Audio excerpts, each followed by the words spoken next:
I witness that there is only one God, and that Muhammad is his messenger.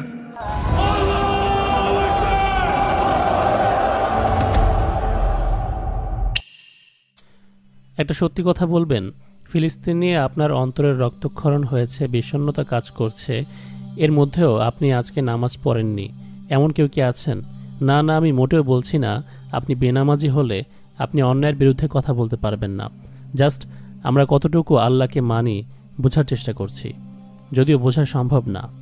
আসলে যে ঈমান আমারই কাজে আসে না, সে অন্যের কি কাজে আসবে? তিনি গত 2 বছর আগে হামাস কর্তৃক ইসরায়েলে হামলার ব্যাপারে বিরোধিতা করে জনগণের সমালোচনার শিকার হয়েছিলেন। ইরান সেই বলতেছে, what are you talking about? Saudi Arab যে যুদ্ধ লেগে গেল, আপনি ইন্দোনেশিয়া, মালয়েশিয়া, পাকিস্তান, বাংলাদেশ সরকার যে সৌদি আরবের সাথে যে যুদ্ধ করবে ওদের সাথে কেন? কারণ মক্কা মদিনা আছে, তো ফিলিস্তিন আল আকসা আছে, ফিলিস্তিন আল আকসা আছে, তাহলে তারা যায় না কেন? আল আকসার জন্য যাবে না, মক্কা মদিনার জন্য যাবে না? It's their fight, do not interrupt their fight. Every time you attack and they lose their land, every time you attack ফিলিস্তিনি লুজ দেয়ার ওন ল্যান্ড। 75 ইয়ার্সে যতবার না জেনে না শুনে অতটুকু ক্ষমতা নাই ঠেকানোর, আর আগ বাড়াইয়া মারতে গেছে, ততবার ফিলিস্তিনিরা তাদের জায়গা হারাইছে। ইয়েস, আমি অস্বীকার করি না যে ইনশাআল্লাহ ওয়াইন্না ইনশাআল্লাহ, আমি অস্বীকার করি না যে ফিলিস্তিন বিজয়ী হবে ইনশাআল্লাহ। আমি জানি ফিলিস্তিন ইনশাআল্লাহ বিজয়ী হবে, তবে গরু ছাগলরা বিজয় করবে না, গরু ছাগলরা বিজয় করবে না, বেনামাজি সম্প্রদায় বিজয় করবে না, কোরআন তেলাওয়াত করতে জানে না এমন সম্প্রদায়টাকে বিজয় করবে না, যে মা বাপ তার ছেলে সন্তানকে কোরআন শিখায় না এমন বাপেরা যায় বিজয় করবে না, যে সন্তানরা সব বুঝে শুধু ইসলাম বোঝে না এমন সন্তানরা যায় বিজয় করবে না। ইনশাআল্লাহ বিজয় করবে কারা?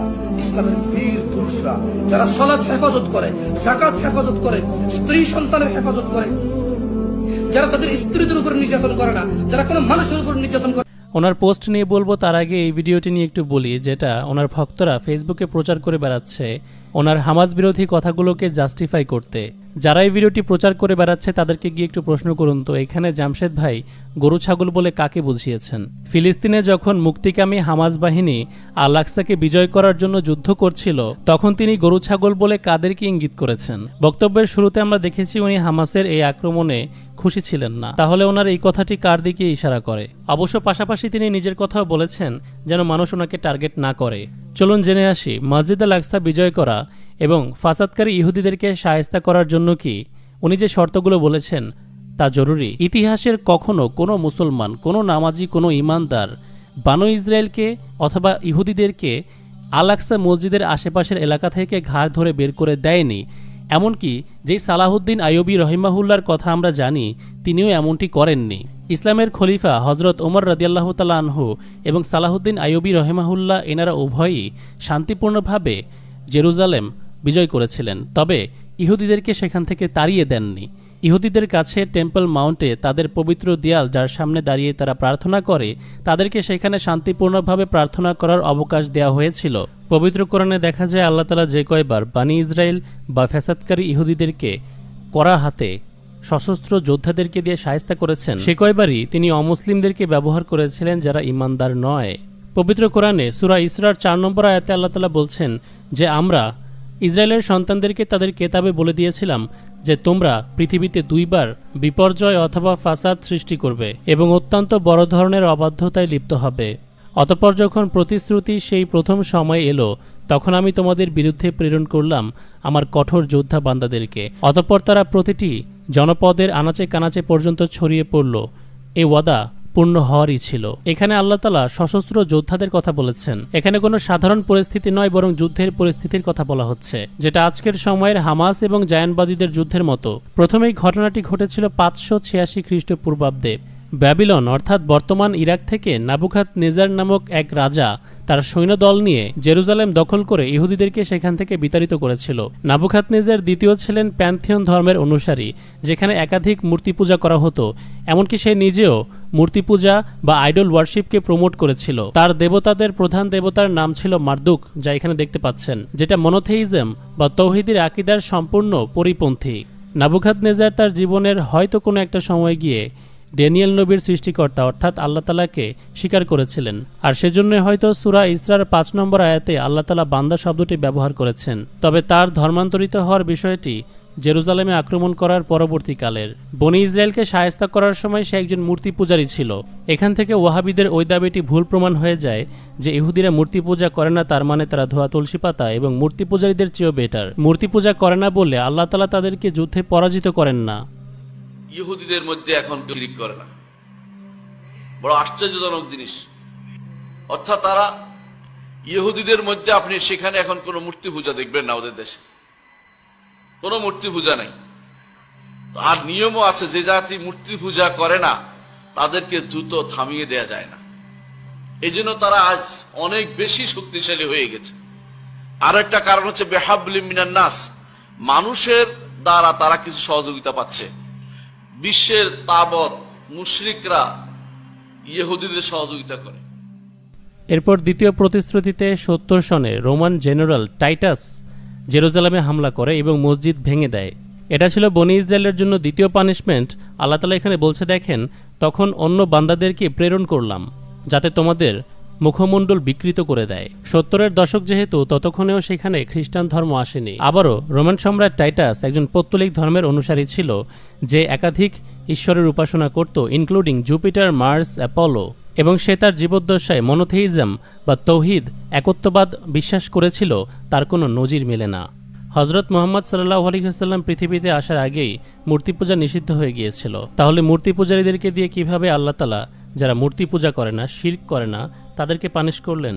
ইসলামিক স্কলারদের মতে ব্যাখ্যা হলো এটি যে তারা আল্লাহর আইন অমান্য করে পৃথিবীতে ফিতনা ফাসাদ তৈরি করত, বিশেষ করে তৎকালীন গ্রেটার শাম দেশে, এবং বর্তমান শামেও ওরা ফিতনা ছড়াচ্ছে যা কিছু মানুষ স্বীকার করতে চায় না। জামশেদ মজুমদার সাহেব বলেছেন, গরু ছাগল বেনামাজিরা ইহুদিদের হাত থেকে জেরুজালেমকে রক্ষা করবে না, কিন্তু কোরআনে আমরা এই ধরনের কোনো শর্ত দেখতে পাই না। পবিত্র কোরআনে আমরা দেখতে পাই আল্লাহ তাআলা ইসলামের স্বার্থে রাসূলুল্লাহ সাল্লাল্লাহু আলাইহি ওয়াসাল্লামের জীবদ্দশায় ত্রিয়ত্ববাদী মুশরিকদেরকে বিজয় দিয়েছিলেন, যা সূরা রোমের প্রথম কয়েকটি আয়াতে দেখা যায় পার্সিয়ানদের উপরে রোমানদেরকে বিজয় দিয়েছিলেন। তখনকার বড় শয়তান ছিল পার্সিয়া, যারা আহলি কিতাবী নয়, এবং খ্রিস্টানরা মুশরিক হওয়ার সত্ত্বেও মুসলিমদের কাছাকাছি থাকায় সাহাবায়ে কেরাম তাদেরকে সমর্থন করেছিলেন, এবং আল্লাহ তাআলা নিজে স্বয়ং রোমানদেরকে বিজয় দিয়েছিলেন। এখান থেকে দুইটা শিক্ষা নেওয়া যায়। ১, ফিতনা ফাসাদ হচ্ছে সবচেয়ে বড় গুনাহ। ২, ইসলামের স্বার্থে অমুসলিমরাও যদি কোনো পদক্ষেপ নেয় তাদেরকে সাধুবাদ জানাতে হবে। তাকে গিয়ে খোঁচা মেরে বলা যাবে না তুমি কয় ওয়াক্ত নামাজ পড়ো, কয়টা রোজা রেখেছ। জামশেদ মজুমদার ভাই কেন ফিলিস্তিনের জন্য ব্যথিত হওয়ার বিষয়টির সাথে সালাত আদায় করার শর্ত জুড়ে দিয়েছেন? নিঃসন্দেহে কাফের ও মুসলিমদের মধ্যে পার্থক্যকারী হলো নামাজ, যে নামাজ ত্যাগ করা অনেক বড় অবাধ্যতা। জামশেদ ভাইকে নিয়ে এ বিষয়ে সমালোচনা করার কারণে তার সমর্থকরা বলছে যারা বেনামাজি তাদের এই কথাটা গায়ে লেগেছে। মোটেও বিষয়টা এরকম নয়। মানুষের কথা হলো তিনি সারা বছর নিজের ব্যবসা ও ব্যবসার প্রমোশন নিয়ে ব্যস্ত থাকেন।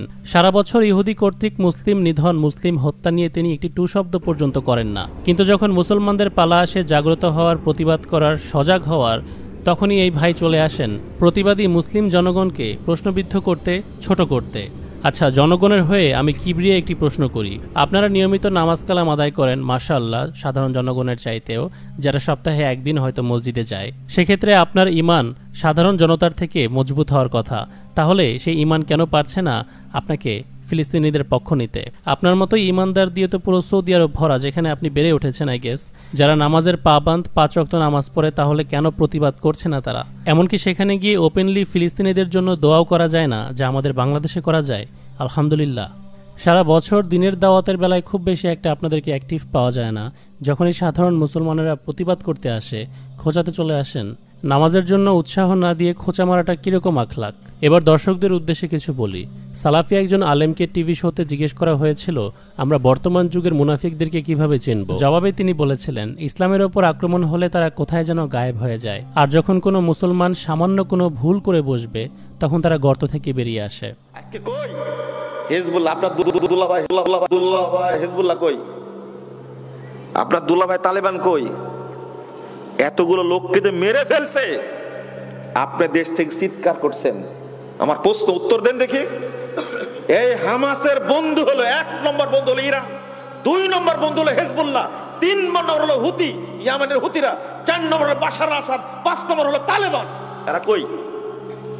সৌদি আরব সহযোগিতা করবে দেখে। সৌদি আরব কেন সহযোগিতা করবে? আমাকে জবাবটা দেন। হামাসের সাথে সৌদি আরবের কোনো সম্পর্ক আছে কি? কেন সৌদি আরব সহযোগিতা করবে? কুয়েত কেন সহযোগিতা করবে? আরে সৌদি আরব সহযোগিতা করেছে সিরিয়ায়, সৌদি আরব সহযোগিতা করছে ইয়ামানে। তুমি তোমার বন্ধুত্ব পাতাইছো হিজবুল্লাহর সাথে, যেটা মক্কা মদিনা দুশমন। তুমি বন্ধুত্ব পাতাইছো সিরিয়ার বাশারের সাথে, যেটা মুসলমানদের শত্রু। তুমি বন্ধুত্ব পাকাইছো ইরানের সাথে, যেটা মুসলিমদের শত্রু। এই লোকটা সৌদিয়ার জন্য কি পরিমাণে পাগল আপনি চিন্তা করেন। আপনার মতামতের সাথে আরেকজনের মতামত নাই বা মিলতে পারে, আপনার মতো সৌদিকে সবাই পছন্দ নাই করতে পারে, তাই বলে নিজেকে হুজুর আলেম দাবি করে মানুষদেরকে গালাগালি কিভাবে করে। দুলাভাই অর্থ কি? বোনের জামাই। যে কাউকে ধরে যদি আপনার বোনের জামাই বানিয়ে দেই, কথাটা জঘন্য ও কষ্টদায়ক, যার কারণে দুষ্ট লোকেরা গালি হিসেবে এটি ব্যবহার করে। সিক্রেট রিভিলের ভিডিও নিয়মিত যারা দেখেন তারা জানেন, গত 2 বছর ধরে আমি পরিষ্কার করে একটি বিষয় বোঝানোর চেষ্টা করেছি। ব্রিটিশদের প্রক্সি হিসেবে সৌদি আরব দেশটি তৈরি হয়েছিল। সৌদি, ইউকে, আমেরিকা, ফ্রান্স এবং ইসরায়েল এরা আলাদা একটি গ্রুপ, আলাদা একটি দল, আলাদা একটি ফ্রন্ট। যুগের পর যুগ সৌদি যখন আমেরিকার হয়ে মধ্যপ্রাচ্যে ক্ষমতা বিস্তারের চেষ্টা করেছে, মধ্যপ্রাচ্যের মুক্তিকামী দলগুলো ততই সৌদি বিরোধী হয়ে ওঠে। যার প্রথম উদাহরণ হলো তালেবান সরকার। তালেবান কেন সৌদি আরবকে পছন্দ করে না? 1979 সোভিয়েত আফগান যুদ্ধে কিন্তু সৌদি আরবই সাহায্য করেছিল আফগানিস্তানের মুজাহিদদেরকে এবং সোভিয়েতের হাত থেকে আফগানিস্তানকে রক্ষা করেছিল, যার কারণে সৌদির কাছে তাদের কৃতজ্ঞ থাকার কথা।